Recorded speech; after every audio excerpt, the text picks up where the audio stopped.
Man, I don't know what happened just then. What kind of phone you got? iPhone 11. Yeah, that's what that shit is. What should I be working with? Android. I'm gonna have to switch it up. All right. So we were talking about what were you witnessing during this time with those two groups and the Loop Pack and during this time. Yeah, I mean, I seen Lupac advancing. I mean, they already had their thing down pat. They was already known in the city, and I guess I slept on it. I heard, because my cousins and was like, Otis be doing this thing. I'm like, oh yeah, So when I got around it, I got to see. I started hanging around him a lot. I seen how him and Jack used to wear the same kind of Lupac things. I designed some of their Lupac logo. I designed the Lupac logo for them and stuff. Oh And did a wow. lot of art. I did a lot of the artwork for them for the Stones Throw records and stuff. I did the covers and stuff. Right. You know, but I just felt that okay, I belonged to a true hip hop situation because these cats weren't joking. It was real to them. Like the way they studied hip hop, the way they critiqued hip hop. The way they came across with it. It was they started off like everybody else, revving their engines, sounding like somebody else. But then, midway in between, everybody found their own niche and their own little thing, and I got to watch that. I got to hear some very, very amazing music through Can Kick, Ono, Madlib. The dudes got some shit. You know what I'm saying? Right. Right. Uh, any time during this timeline is in the beginning recorded. I'm trying to get a visual of when you guys did this unreleased project. Is it later Um, on? these records they're actually from like 93 to like probably 96, 97. Okay. You know, they're random. I tried to put the songs in order of what I think the years they kind of came in the timelines because there's more than that. With me and Madlib, there's way more than that. Right. This is a catalog. This is like a quarter of the catalog of two dudes recording every single day for years. You know, Right. and like for years, and that goes for the rest of the crew. There's music that Madlib and Ono and Can produced some music. Right. Like if I was God and I could peep into their crates, they secret crates, I would. Right. Because a lot of that music too inspired me in my life to walk a better way and stuff. Like to do something better with my life because it's like okay, there's a possibility here. Right. And these guys are prolific with what they do, and the stuff is funky, and it was new, innovative. It just wasn't some bass lines that you heard before or some loops that you ever heard before. Everything they was doing was something different. Still is to Right. this day. You know what I'm saying? Right. So you say this particular project is over a span of a few years. Can you take us back to the first time you got in the studio with Madlib and what the creative process was like? The first time, Yeah. oh, I remember that day clear. It was like I was on trial. Now I know a lot of the cats in the crew will remember it too. They was all there. I remember I could look around the room. They had Grand Vanac. That's one of Madlib's first rappers. I think Abstract Wino was there. Kazi was there. Metaphor was there. I'm not sure if Roxy was there. Roxy might have been there. Ono was there definitely because it was in Madlib's bedroom. There was a few other cats there. And it was the first time they had a session. I guess his parents was gone. They had a little session. And it was my turn to get on the mic. So he gave me a beat that sounded like some OC Time's Up. You know what I'm saying? And I was like, oh shit, I gotta do this. So with the heart beating, I accomplished the mission. I had everybody's jaw dropped in that motherfucker. And after then, I was never questioned again about how I'm the last member of the crew. What I'm saying? I Right. remember the faces, till I was respected. I got hated on left and right, but the hate bounced off of me. You know what I'm saying? Like, nah, I know how I get down. You know what I'm Right. saying? And I'm honored to be in a crew like this, so I'm going to show you how I get down. Right. You know? Some of 'Cause these the tracks crew was deep. The crew was deep already before I joined in. sound like it. Some of these Come on, tracks are come on. They like, had God's gift. God's gift was rolling with them. oh, They word? had a dude named E-Dog, man. Emmett, he got shot. Rest in peace, the homie from the Funk Farm. Mm, I swear to God, he was beyond Farside. Do you know how Farside was so innovative and creative and amazing and beautiful? He was like right, that kind of stuff. You know what I'm saying? right. Some of these tracks are 25, 28 years old. How do you hang on to them for so long, and why now is the perfect time to put all this music out? Well, I've been looking for these tracks for a minute because I used to have them on ADATs and cassettes, and over time, people jack you for your shit. You know, and some of them I actually printed up cassettes when I was going on tour and when I was shopping music. Mhm. So there's some old labels that are shut down that probably got the cassette to some of the music, you know. But then after a while, it was gone. And then I hit up some people like, for a while I've been hitting people like, y'all got my old stuff. I would like my children to hear how I used to get down because they always think they could rap. And you know, my kids rap. Miss Desi and Riley Fresh, they rap. So they doing things right now too. So I was like, I want to show them. And at the same time, I want to show people in the world what me and my crew was on back then. Because, you know, it's like poof, Madlib used to always tell us, you guys are like 5 years, we're 5, 10 years ahead of our time. You know, so I wanted to just show people like, this is what we did in the past. You know what I'm saying? This is some good stuff. You know what I'm saying? Hey, mamas, this is some stuff we did in the past, and this is something that the history needs to show. You know, and I know too, if you know, rest in peace.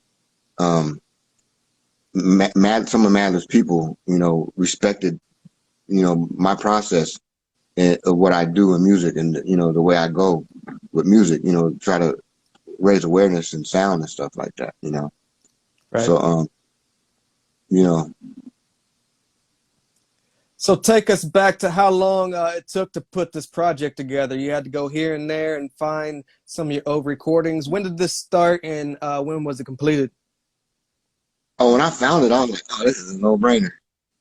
Like Was this it? is good stuff. These are fun things. You know what I'm saying? Like you know, because I actually found like 30 different 30 tracks. Um, when, another cat sent me 30 tracks that he had in his vault. I actually put it up on my Bandcamp. It's called Ill Mind Music or Ill Minded. It's like 30 tracks. It's real dirty, you know. And I cleaned it up as best as I can, but I just put it up there so people can actually see like this is some other stuff right here, you know. But Right. these other tracks was the ones off the DATs and cassettes, you know, and you know it's just actually it's like you know I see how the world treats people right now. I don't know if I got tomorrow. You know what I'm Right. saying? I'm not promised that. So I'm like, shoot, let's see, let people see what my whole, if this is what I did in life, I want everybody to see what I did in life. You Right. know, I mean, I'm still doing some things with music, a lot of things actually, some cool things too, you know, like this, No doubt. No doubt. you know, like people can't go front on Friday when it dropped. People will be like, oh, this is one of the coolest things that dropped this summer. And, you know, Exactly. perfectly done. And the power that Madlib holds and Metaphor holds right now, like it pushed the first single pretty cool. You know, because Metaphor, you know, that's like one of my best friends. You know, it's like my brother. You know, I know that the algorithm that he got, because you know, he gets down with his music. He got a label called um Bang Your Head Records. You know, and it's a successful label actually for underground music, and actually he keeps the underground version of what Madlib does alive. You know, because Madlib's a star right now. You know what I'm saying? You know, you can't get him on the phone. Even if you got 5 phones, you can't catch him on them phones. You know what I'm saying? Right. You know, all respect to the guy. You know. Did you end up getting with Madlib and sitting down and listening to these old recordings before you decided to put them out? No, because he probably would have laughed. He would have like, oh, he's better. But you know, you know, he knows what's happening and stuff. You know, Right. he'll receive a box of vinyls. You know, I actually worked the deal through Metaphor because Metaphor stays in constant contact with him. You know, keeping an eye on him, make sure he's safe and stuff like that. You know what I'm saying? Very dope. Somebody got to protect that dude because that dude, you know, he's gifted. He's a divine light. So you know, What metaphor label is makes this? What label is this coming out on? what the In the Beginning, Volume 1. it's actually coming out on my label, some Mothership Okay. record. You know, We're gonna get into that and how that formed. hence the word Volume 1. Exactly. Makes sense now. We're going to Yeah. come back to that particular project. I definitely wanted to get a visual of when these recordings took place in the timeline.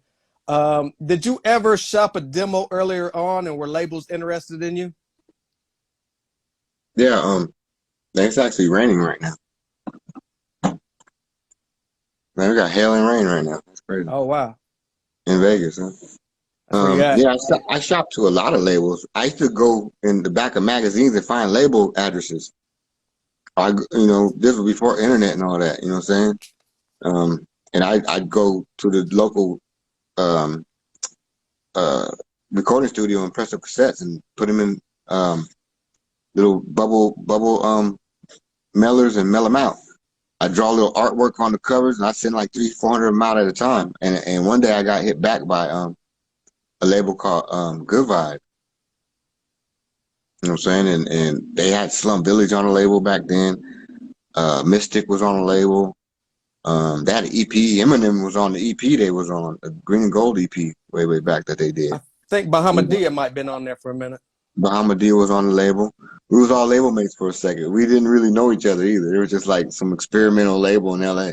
Right. You know? And but it was funky though. It was like actually for a minute it was the funkiest shit. I can't front it. I'm like, ooh, I'm on a funky label. You know what I'm saying? Right. Before the Good Vibe deal, you ended up getting with the Alkaholiks on Coast to Coast. How did that come about? Shoot. Respect to the licks. Rico was always part of, you know, Oxnard culture of rap. I mean, he's always been a part of Oxnard. Like, you know, Tash, you know, you can actually say he's Oxnard. Even J-Ro's part of Oxnard. Dude, Licks is Oxnard. You know what I'm saying? So when they was working with Madlib all the time, they used to take Madlib on tours and, you know, they worked on Madlib and Can Kick worked on the records, DJ Rome's and stuff, and Wild Child worked on records with them before. You know, but one day, I guess, you know, 'cause I used to always go, you know, for an opportunity. I'm like, they work with Sony, Loud Records. I was always like, shoot, let me shop my shit there too, you know. Right. And Rico heard one of the songs that I did that he liked, so you know, he offered me you know, come to the studio. We're recording our new album. You know, he asked Madlib first though. You know, like, you know, Madlib is cool. You know, we use this beat, and you know, Declaime's welcome to be on the track too. You know, so you know that's how that worked out. And you know, we've been. I spoke to Tash just the other day. I speak to him every once in a while. We got the same birthdays and stuff, so we kind of stay in touch. You know what I'm saying? That's like a mentor who opened the door for a lot of us cats in Oxnard. You know, like one of the first cats to open the door. You know, there's a lot of cats who helped out in Oxnard and stuff. You know, and you know, there's a lot of crews in Oxnard too, like Red Zone Fam, Epsilon Projects, stuff like that. That always kept the hip hop alive in our city. You know what I'm saying? You know, to allow things like, you know, super duper miracles out of Oxnard, because we're the Bermuda Triangle. So somebody like Anderson .Paak coming out of Oxnard is like an amazing feat. Exactly. Like that's like the most amazing thing Oxnard's ever seen. It's like a purple horse flying out the sky with 5 aliens on his back and 2 eyeballs on his ass. You know? Take us back to that Good Vibe recordings in '99. What was the details to that deal? Was it just a 1-album deal, or what was the details to that? I don't remember none of that shit. That shit was crazy. I remember I used to be mad a lot, like, motherfuckers, pay me something. You know what I'm saying? Like, God damn it. But it was an opportunity. You know what I'm saying? I can't front it, but somebody really took my record and pressed it up. They allowed me to draw the artwork and everything, you know what I'm saying? I actually did the artwork for that too. Matt Kahaney, Plant Life. That was his label and stuff like that. Respect. You know, I respect what happened. It was to me. It's like there's a classic Madlib record out there produced by Madlib out there called Ill Mind Music. You know what I'm saying? Right. What kind of Shit's so reaction? What kind of reaction did you get when that album came out? shit. I ended up getting a bigger deal. Was that with Groove Attack? Yes. Okay. I like your shirt. I got the blue one of that, the light baby blue. No doubt. Yeah, I got the same size. It's like all big on me too. Yeah, man. Mine is all baggy. Like I just But you won only the wear it a lottery. little bit, so stay good. You don't dry. Right. Don't dry. Hang that shit up. So, Right. So would you consider Groove Attack as your official debut? Or would you consider yes, the Good definitely, Vibe? Okay, Groove Attack as your official debut. definitely. What did you learn from being at Good Vibe, transitioning over to Groove Attack, as far as the trials and errors and do's and don'ts? I learned how to own a label. You know, there's always do's and don'ts, and there's always trials and errors and stuff with everything. You know, but Right. I learned how to actually what a label is because they allowed me into the back areas of the company. And when I was with them, the company was huge. You know, I showed up in certain cities and I had billboards up in Germany. I'm like, Wow. do I think there's that? I didn't do nothing in America. What the hell is this? Y'all been duped. I tricked y'all. You know, but they had a lot of respect for Oxnard music. You know, Damian Hoynes. I ain't talked to him in 100 years, but that guy made a lot of that shit happen for me. A lot of the Mm, tours, the super rapping tours that we went on with Jay Rawls and Jay Sands and 5Ds and Grand Asian and stuff like that. You know, that like opened a whole, like a lot of people don't realize that when we first started doing them tours overseas, they weren't happening like that before. mm, When they go into them rooms, they see all them tags up on the walls. Look closely. Super rapping was the first tags. Because I remember them walls was blank. 10 years later, them walls was filled up. right. You know what I'm saying? I remember I was the first one tagging on some of them walls overseas.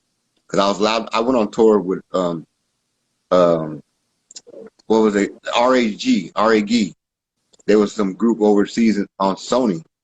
And me and Metaphor, that was the first tour me and Metaphor went on, was a no English tour. And it was actually Crazy. one of the funniest shits we ever did. You know, because they didn't speak English and we didn't speak what they were speaking. So we just had a ball. Like, it is what it is. Right. Whatever you talking about, we talking about it too. This shit, you know what I'm saying? Right. That was some fun shit, and we was doing big ass shows with Sony and stuff. You know, What eventually happened like, to the deal over at Groove Attack, and where did you find yourself? Groove Attack. I mean, it's just kind of like I had to move on. I had to. It wasn't really nothing. I wasn't making no money. Mm, You know, like with a lot of deals with a lot of independent artists and stuff, you're not gonna see a lot of money when you work with other labels unless the label really cares and they're not that greedy and shit. You know, a lot of people got to sustain their labels, so they shortchange the artists a lot. You know what I'm saying? That's what a lot of labels. I can't front. A majority of labels I fuck with did that. You know, they do it to this day. But right. people be desperate to put music out and and feel they need somebody to help them with it, so they allow that to happen. So hopefully you come across somebody who really ain't tripping off of your music. You know what I'm saying? Like got their own thing going, got their own situation, their own money stream going. Because if they ain't got no money stream going on their own, they really gonna need you for that money stream. You know what I'm Right. saying? Right. That's why, like I always maintain, like with myself, I make sure I got projects going with myself so I can support myself and support another person by me or somebody that I'm dealing with. Um, I could actually put their records out too, so that way we can both eat. If I got a little way in the doorway, I'm gonna let you in this doorway too, kind of thing. You know what I'm saying? Right. We're gonna walk in this motherfucker together, kind of shit. No You know? doubt. You got such a lengthy discography. We could be here all night talking about it, but I just highlighted some of the high points. I got a crazy discography. Yeah, absolutely. You can put my shit in the fucking Guinness Book Hall of Fame. I know No, that real now. shit. Yeah, I can And it ain't attest to just that. about digital shit. It ain't just passing hand to hand or some out the trunk. These is on vinyls and shit. Right. I It's want to just that, highlight. I talked about a certain thing in music, and at the time it was not cool to do. So it was like, I'm not going to be able to ride the devil's algorithms. Right. You got to be demonic to ride on their shit, period. Right. Or you have some kind of demonic intent. I don't give a fuck what anybody say. Right. I know my music, and the people I deal with are some of the funkiest people on earth. But the earth don't hear it because earth is fucking under attack and in control. What they say overseas, they will control you. No. What Grand Agent used to say, whoever programmed us, show shammed us. That kind of shit. And the programming goes on to this day. Ignorance is rewarded right now through sound. That's common sense. It ain't no conspiracy shit or nothing like that. It's just, notice ignorance is rewarded. Look at the reward shows. It's showing everything lusty, everything materialistic that you could see coming at you full form right now. Remember, even back in the days, we used to try to fight it a little bit. Now it's just like full-fledged. You know what I'm saying? They might as well pull their titties out on stage now. It's cool because that's African. But when you live in a country like this that, a naked body is seen as porn and stuff like that, and it's promoted like water, you know what I'm saying? And it's charged for like water. It deadens what true nature is and shit like that. So it's like you gotta pick and choose, but we live in this kind of world right now to where the vibration is that low. The people really don't see it no more, that they're being programmed through their television screens and through their radio. We used to always speak on it. We used to always fight it. Now it's just like, fuck it, that guy's talking crazy. But, now, and even now, cats woke up, like, shit. It ain't even about waking up. It's more like, damn, they really did that? Like, ooh. Yeah, I can't even, it's really just common sense. Extreme common sense. Right. Cats is using that now. But it's kind of like too late when you got a lifestyle that requires you to be famous and rich with chains on your neck and shit like that. You know what I'm saying? Right. To be accepted into this world, this demonic situation, you got to be of a higher class. You got to be part of the elite. You got to know things that the poor don't know. You got to be invited to the situations that the poor don't go.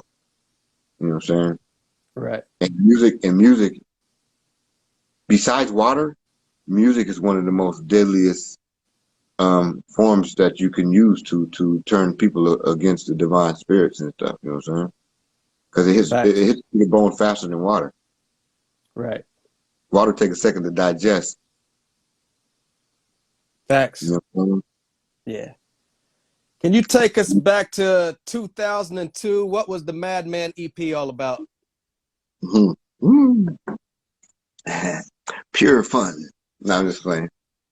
The Madman EP was done at my mom's house in her kiln room. You know what a kiln room is, right? Yeah. Where you make pottery and stuff. Right. My mother made pottery and stuff, so she let us have the room. Me and Kankit came out to Vegas and stayed with me for like a couple weeks. And Poppy, one of my homies, like my brother, lived down the street. He's like me and my family's friend. He lived down the street, and he always was rapping. He's from Brooklyn, so he was always coming around and freestyling with me every day. Because this is when I moved to Vegas, and all the crew was back in Oxnard, so I had to do something. I'm like, shit, I gotta rap. So me and him would sit in the car and smoke weed and rap all day. Me and Poppy be rapping for all day, like nah nah nah. Kankit came out, we like, oh fuck that, we rented some equipment, we doing something. We rented a guitar mixer and shit like that. We was recording to a guitar mixer on it and shit in the backyard and shit. And wrote the shit right then and there, freestyled a lot of it. And shit, the vinyl, shit, you try to find that vinyl. That shit is nowhere to be found. I don't even have a copy of that shit. Wow. But it's a dope album. And some of the instrumentation on there is some beautiful instrumentation from Kankit, you know. Right. Take us